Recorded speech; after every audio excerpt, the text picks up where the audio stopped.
Hello and welcome to Mzansi Stories Recap. I am back yet again reviewing one of your Mzansi favorites, soapies, and in this video we are reviewing Smoke and Mirrors. Well, because of festive, honestly I have not been watching episode by episode, so I'm just gonna sum up everything where I left it off. Now Miki, it seems like love is in the air for Miki. Love it for her, and also I feel like she has been done dating. Now, Miki, you all should remember that Miki once won lottery, and at first when she needed lottery money, she went and consulted with a sangoma called Mangonga. Ngonyama Mangonga. Yeah, I think that's the sangoma's name. I'm not quite sure about the naming, but yeah. And now that's how Miki met the sangoma, right? Well, if you do follow Smoke and Mirrors, you know that everything from there is just went downhill. Miki never really got a happily ever after ending, and things just really never work out well for Miki, and it didn't end well with her lottery, right? She cried over the money. I mean, who wouldn't? Who wouldn't? I love Miki's character, love it. Honestly, in real life, I am all for Miki's character. Miki's character, it's the character to live for in real life, honestly speaking.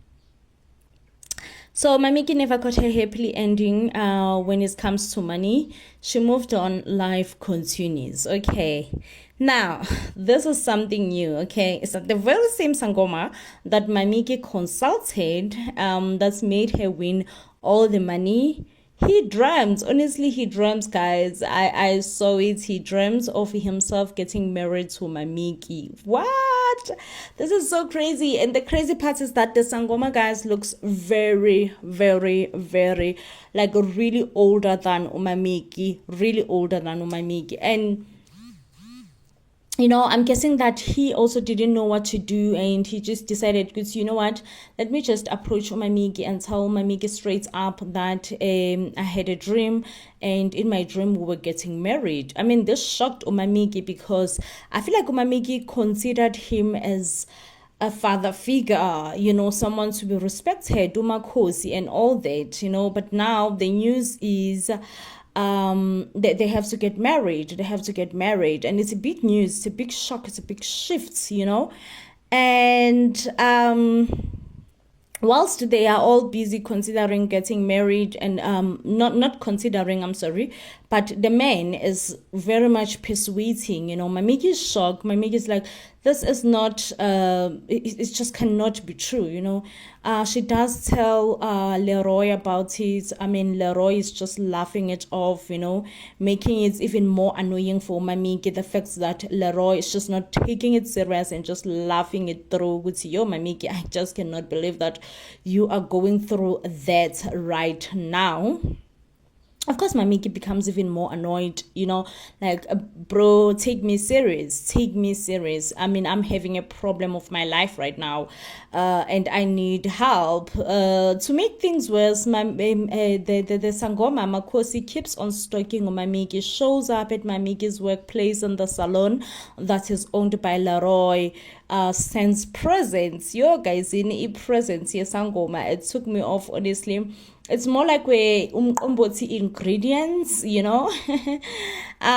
even wrote a card that says that as Miki is about to be a future wife of Sangoma, very important, very essential for Miki to learn how to make umboti. Well, Miki cover herself up, goes to the restaurant. When she's at the restaurant, Makolita is just like, Miki, stop, baby girl, stop. Whatever that you think you're doing, stop it right now. It's not working, okay? Everybody can recognize that you are you. Well, she does explain that she's really trying to hide from the Sangoma, but guess what? The Sangoma shows up, still persuading Miki about the marriage proposal. Well, Mamiki just throws a bomb and says she's actually dating Omagolide. You all should have seen Magolide's reaction to this. As was just so fun for me because he just couldn't believe. He couldn't believe. Now, please tell me, what do you think about the storyline? Do you think actually Mamiki is going to walk down the aisle with the Sangoma? Oh, it's going to be so interesting and funny, actually. Now, back to another storyline. Caesar Mr. Ngonyama, who stays in the same house with Tandiswa's son. Tandiswa, she found out the truth. I think Tandiswa was very much naive, honestly, very naive all along, because I feel like deep down she has always known the truth about Caesar, but you know what, she just chose that she's gonna be naive, she's not gonna believe it, and she's just gonna be so naive, she's just gonna be naive and not believe anything that anyone tells her. And I think that's just the decision that she made. She told herself that I'm gonna be naive, I'm not gonna believe anything, and I'm just gonna make it I'm gonna make sure that I just purposefully act naive. So when she actually found the evidence that indeed Caesar was present at the day that her sister was murdered, it shook her. It shook her. For a moment, she lost her mind. For a moment, she just didn't want to go back to Caesar's house. And she ran away. She became an island. The whole Ebumnyamini community was looking for her and all that, and eventually she was found. At first, she acted as someone who has lost her mind, someone who has an amnesia. Caesar really wanted to put a close eye on Tandiswa because he suspected that Tandiswa might know something about her, and it's best to keep a close eye on Tandiswa, which was a great move for Caesar, Caesar was like, listen, I'm going to keep a very, very close eye on this woman, okay? Because she must be hiding something, even getting Tandiswa a therapist, But the therapist kind of suspected that Tandiswa is being held against her will. Well, Caesar then took it up to himself to silence the therapist forever and for good. And that's what's happened,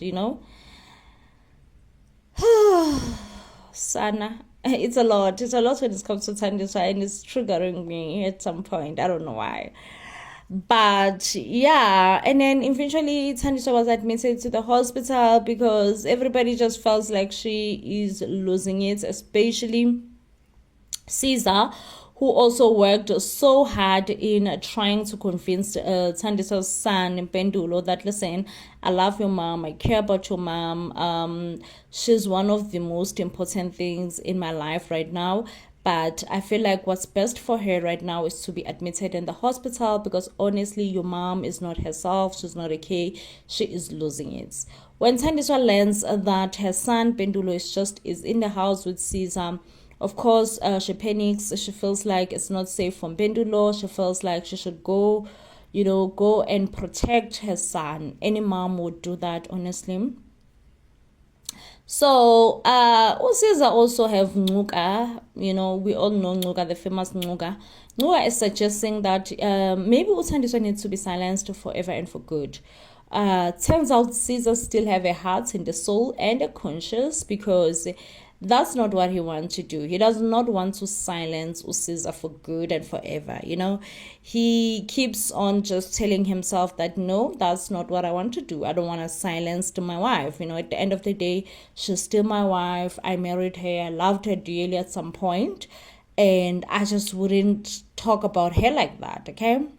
But Sana, Utandiswa made means to meet up with Unomeva, told Unomeva everything that she knows, and Unomeva amnika amayeza, to say it will protect you from Caesar. And Utandiswa's game plan is to go back to Caesar, act normal, like nothing ever happened, just make sure that Caesar suspects absolutely nothing, That's her game plan, that's what she's counting on. She's just like, this will work and it should work, okay? And indeed, Caesar comes as planned, and Tandiswa gets discharged from the hospital. And the person who's there to actually pick her up is her husband, Caesar. They both are just a bit awkward to one another, but they also just don't want to make it like too obvious, to make it like so obvious that, hey, listen, we awkward to one another. They don't want to make it as obvious, but it's so obvious that these two are like, they are in it. They are very much in it. They are it's so awkward. It's awkward for both of them, to be one another, but they refuse to make it obvious. I'm glad that Caesar actually turned down Unguka, guys. Like, can you all believe Unguka? Hey, bo, Sana, just trying to make sure that but I don't know, I'm thinking also Nguga, in his defense, he's trying to handle things the way that Caesar has always wanted him to handle things. Caesar was always blood hungry, if you could say that, if that's even a word, but he just always wanted to handle things that way. Anyway, up next we see Mpendulo. Guysini, you are ashamed. Pendula has gotten himself in so much trouble. Did not see it coming. So Umpendulo happened that he got mixed up with a gang, a group of people, as scammers, people who scam people their money, their hard-earned money. Pendulo got mixed up with such a group, and it's not nice. It's not the nicest, honestly, but yeah, he is in it now. He's mixed up. He's with this group of people that looks like they are up to no good at all, and they've managed to scam some few clients in the hotel, and it turns out that they also managed to scam the mayor. When the mayor's money was clocking, that money is being taken out of his account, 10,000, 20, 50,000, he was so shocked, and luckily he managed to block all his cards. He then calls Pakati in the morning, informs Pakati that, no, man, something has just not been going right. Pakati asked Uguti, did you not maybe perhaps by any chance gave someone your cards? Martha is just like, no, that's unlike my man. This man, I've known him forever, and we have dated for quite some time now. He does not even give me his own bank cards. So that's on its own is not possible. It's by far impossible. It's just not possible at all, So now Pakas is like, I will investigate. Okay, so it turns out that they've been buying appliances, and Umpendulo also took one of the appliances in his home. Mantla is like, oh no, you really didn't have to buy us a stove or anything like that. But Umpendulo is just like, no, man, I really wanted to buy the stove and I bought it on credit, so really it's not a big deal. I wanted to, and I bought the stove because I wanted to buy the stove. Fine. Pendulo's man, I don't know, maybe Pendulo is in debt to this man. As I said, guys, like, I just cut off some few episodes because I just really wanted to make a review, but I'm guessing that he is in debt. Fanyana. Why have I been saying Pendulo all along? I'm sorry, guys. His name is Fanyana. He's in debt, to this man, because this man now walks into his home, commands him, tells him that, listen, I need a space for all the appliances that I bought, and I couldn't think of any better place other than your home. This is just going to be so much trouble for Umpendulo, because Mr. Tlamini will find out about it. Everybody else in his home, they will just find out, and they will be wondering all along, Haibo, Sana, what is all this about? Because it is kind of worrisome, if you ask me. It's very, very, very worrisome for Pendulo to have all these appliances in his home and doing absolutely nothing, so I don't know, guys. Do you all think he will be caught? Because the guy that he hangs around with does look suspicious, and people are just kind of always suspecting that he could be up to no good. This could not be the way that things would have ended, and it could happen that he's just up to no good. And this just makes me to fear. I fear for Fanyana. Fanyana looks like a good boy, decent boy, lovable boy. And the fact that it turns out that he has mixed himself with a group of not so good people, it's worrisome. It's very much worrisome. I don't know what do you all think, but for me, it's worrisome. Now, this is the storyline that is so confusing for me. I don't know if I should sing twang, twang, twang or what, but you, Sana, this is the storyline that is so worry. It's interesting. It is interesting. Let's get to the storyline. Mr. Mayor, our very own mayor, wants to get married. Yes, Sana. Hayibo, uyashada umeya wethu, twang, twang, twang.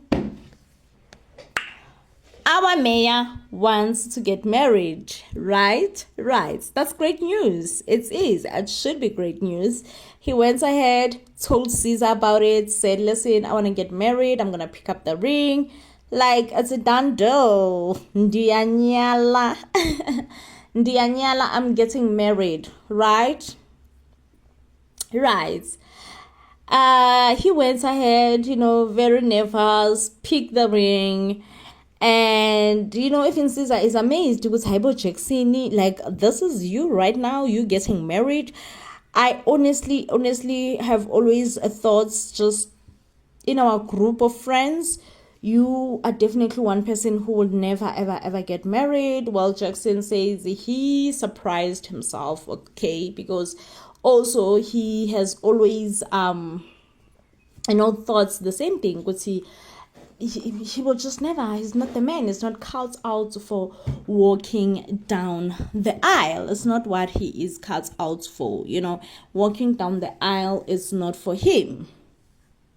Now, surprisingly, he's the one who wants to get married. He's the one who feels like walking down the aisle is definitely for me, and I want to get married. And it's just oh my gosh, I've surprised myself. I just never thought I will be cut out for walking down the aisle. So he bought the ring, he rehearsed, going down the nail, making a rehearsal that this is what he's gonna say to Mother. The ring is beautiful, stunning. It's giving Mother's style, personality, actually, because we know her personality, her character, how she moves and all that. So it's giving Martha in that way. And yeah, so Jackson is planning that, the question will be asked on New Year's Eve. It's just there is no better way than starting a year knowing that you're gonna get married. Starting a year knowing that you are planning a wedding. He's convinced. It's just there is no better way than that. There is no better way to start than to start a year knowing that I'm getting married. So he plans everything, New Year's Eve party, here he goes. However, Mother is giving, I don't want to get married. I want to settle down. Don't ask me. Don't even think about it.